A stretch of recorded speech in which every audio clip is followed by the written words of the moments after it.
What is going on, everybody? Welcome back to another video. In today's video we have a special comparison. I got hands-on with the Canon EOS C70 and I am pitting this camera against my camera, the Canon EOS R6. I thought this was kind of fitting now that the R6 shoots in C-Log3 and this camera obviously shoots C-Log3, so I thought, why not compare a actual cinema camera versus a hybrid like the R6 and see what kind of differences there are. For the test, I shot with the RF 15-35 on the Canon R6, and then on the C70 I put a 24-105, so both Canon lenses, both L series, so they should be similar in sharpness. I shot at an f8, so both lenses are very sharp at f8, and then I shot with a base ISO of 800 on each camera because that's the base ISO for C-Log3. So I thought this would be a cool comparison. I just brought the footage in, so let's get back to the computer and compare how a true cinema camera like the C70 compares to a hybrid camera like the R6. So here we are in Adobe Premiere. I have two shots pulled up here to kind of demonstrate the color of each camera. This first shot is going to be the R6 and the second shot here is the C70. So if we just kind of full screen these and play through, so this is the R6 and this shot here is the C70. I then went through and for both clips I have applied a LUT. So this is my own C-Log3 LUT to help balance these clips out, and then on the C70 I also added just a little bit of exposure so these clips match. And now with the LUT applied, here is the color. This is the R6 and this is the C70. So right off the bat, very similar colors between the two.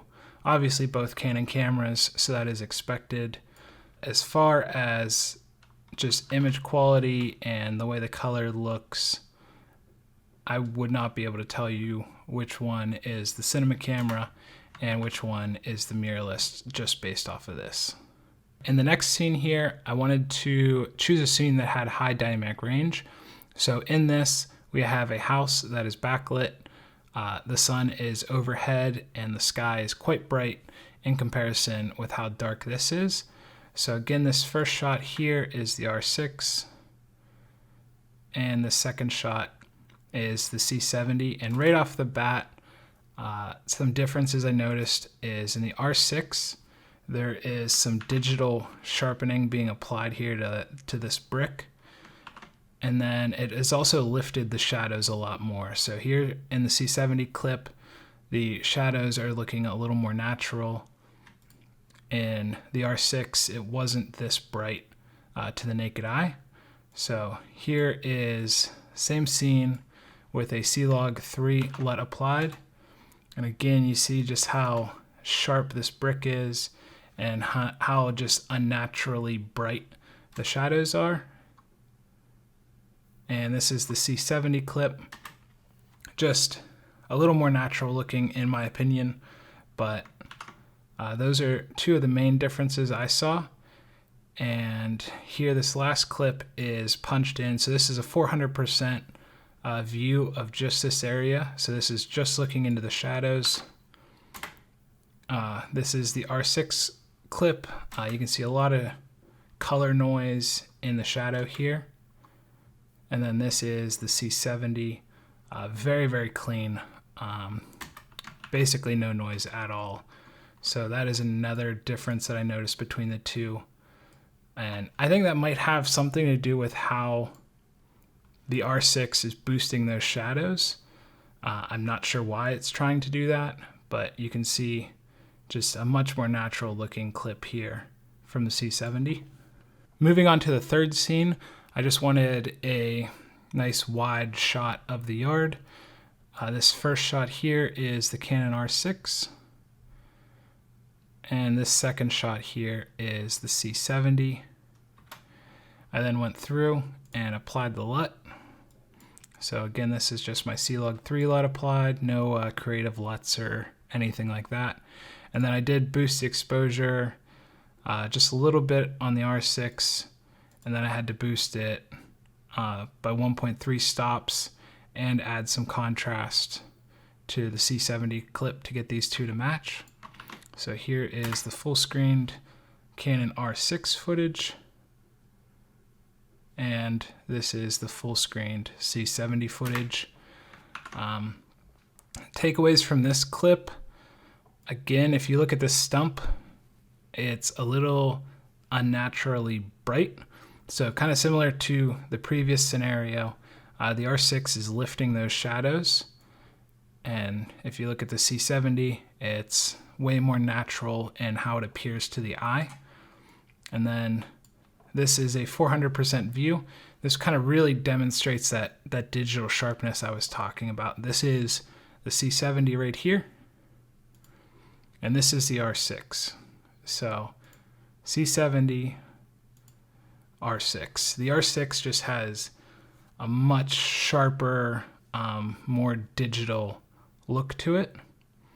And then if you look at the waveforms over here, if you see this real jagged up and down, that is noise that's in the shadows. And this is the C70, much less noise in the shadows. Again, this is 400%, so you're gonna get some noise regardless, being this zoomed in on a shadow. But the C70 is without a doubt cleaner than the R6, but it's really the sharpening that is the big takeaway here. Kind of a misnomer is a lot of people think cinema cameras are extremely sharp, and a lot of the times it's the opposite. Digital SLRs, mirrorless cameras, those tend to be very, very sharp, like digitally sharp. Cinema cameras tend to be softer and a little more pleasing to the eye. So you are definitely seeing that here. Again, R6 and C70. The C70 just has a softer look to it, and in my opinion, a little more pleasing. Continuing on, we have another scene here. What you're looking at right here is the R6. So in this scene, I wanted something that was a little challenging for the camera. So we have bright highlights here. So the sun is directly overhead, kind of creating these harsh shadows. So you got some deep shadow here, some deep shadow here in the woods. And then you have white clouds back here, as well as like a white rim around this pool. So very high dynamic range kind of scene. So this is the R6. And this is the C70 full screened C-Log 3. And for this clip, I wanted to grade it how I would grade an actual clip. So I used my Dawn LUT. And if you are interested, in the description, I will have a link to my LUT pack. So I have LUTs specifically made for the R6 and the R5. These will also work for the C70 as shown in here, because they are built for C-Log 3. So anything that you shoot that's C-Log 3, you can use these on, but those are down in the description if you want to pick those up. So this is how I would grade this clip. This is the C70, and this is the R6. So we'll just run through this. This is the R6 clip. And this is the C70 clip. So I was kind of shocked at, once I actually went through and made the proper corrections, just how similar these two look. If you put both of these next to each other and said one was the R6, one was the C70, I would not be able to tell you a difference between the two. The way the shadows kind of hold their detail here, the way the highlights are very clean. Both cameras are about the same in this scene. This next sequence, I have a extremely backlit scene. So obviously we have the sun in the shot. We also have some white clouds over here, a pergola here in shadow, some bushes, and then this is obviously pretty much pitch black here. So that's all in shadow. So this first scene here, this is the C70 It's a very clean image. You can tell how much shadow is here is telling of the dynamic range of a camera. So being a dual gain output sensor, essentially the C70 is taking an underexposed and an overexposed image and then merging those real time. So in doing that, you get a very high dynamic range sensor with very clean shadows and still great highlight retention.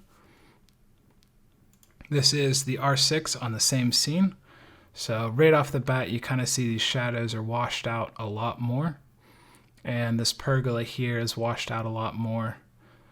This is just a lack of dynamic range on the R6's part.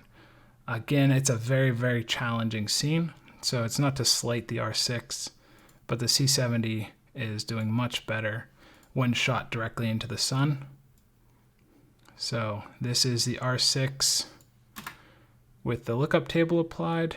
I'll full screen this. So this is the R6. Again, you're seeing some color blocking, some noise here in the shadows. Again, some noise here in these shadows. But overall, for how difficult of a scene it is, it's doing well. And then this is the C70.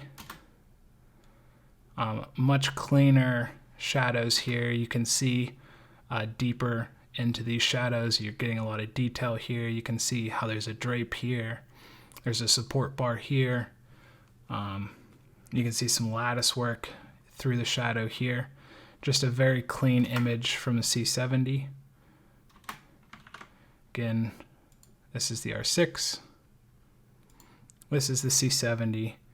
And then this is at 400%.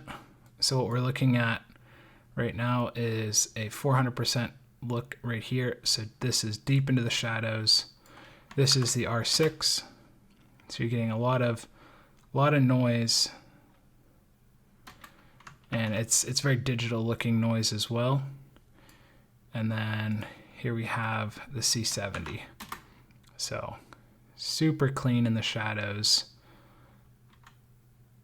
Shooting with high-end cameras like Aries, Reds, some of the Sony's high-end like f55 lines, and some high-end Canons, this level of dynamic range, you usually don't see this kind of dynamic range until you get into a $15,000, $20,000, $30,000 camera.